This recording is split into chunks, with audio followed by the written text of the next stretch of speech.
Ipinagpapatibong ni Duterte ang kanyang pagsama sa Netherlands at nahulog ang PNP at Marcos administrasyon. Hindi lingid sa kaalaman ng marami na matagal nang matalas ang pananaw ni dating Pangulong Rodrigo Rody Duterte pagdating sa larangan ng politika at estratehiya.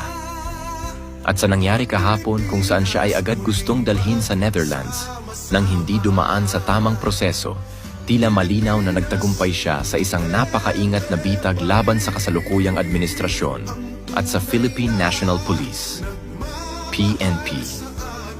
Ang paglabag sa Rome Statute at ang Poisonous Tree, isa sa pinakamahalagang aspeto ng batas sa International Criminal Court, ICC, ay ang pagsunod sa Article 59(3) ng Rome Statute na nagsasaad na ang sino mang inaresto ay may karapatan munang dumaan sa korte ng kanilang sariling bansa para sa interim release o pansamantalang paglaya habang inaayos ang proseso ng pagsuko. Ang competent authority sa kasong ito ay ang Hukuman Supreme Court PH ng Pilipinas at ang custodial state ay ang Pilipinas din. Ngunit ano ang nangyari? Isinakay sa eroplano si Duterte papunta sa Netherlands nang hindi man lang dumaan sa tamang proseso. Ito ay isang malinaw na paglabag sa batas ng ICC mismo. Ibig sabihin, anumang kasunod na hakbang mula sa paglilitis hanggang sa anumang hatol ay maituturing na fruits of a poisonous tree. Sa madaling salita, kung ang mismong pagkakaaresto ay may depekto, lahat ng ebidensyang susunod ay maaaring ibasura. Ang pakana ni Duterte. Bakit hinayaan niyang mangyari ito? Maraming nagtatanong, bakit hindi lumaban si Duterte? Bakit tila tanggap niya ang nangyari?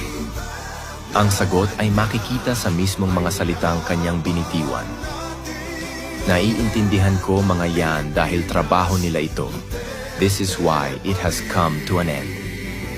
Isang pahayag na puno ng kahulugan.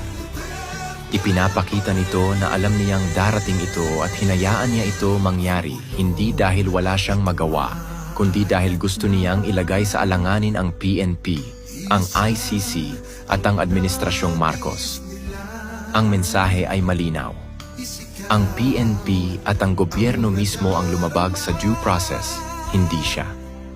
Sa ganitong paraan, hindi lang niya napakita ang kahinaan ng kasalukuyang administrasyon, kundi inilagay rin niya sa peligro ang mismong kaso laban sa kanya.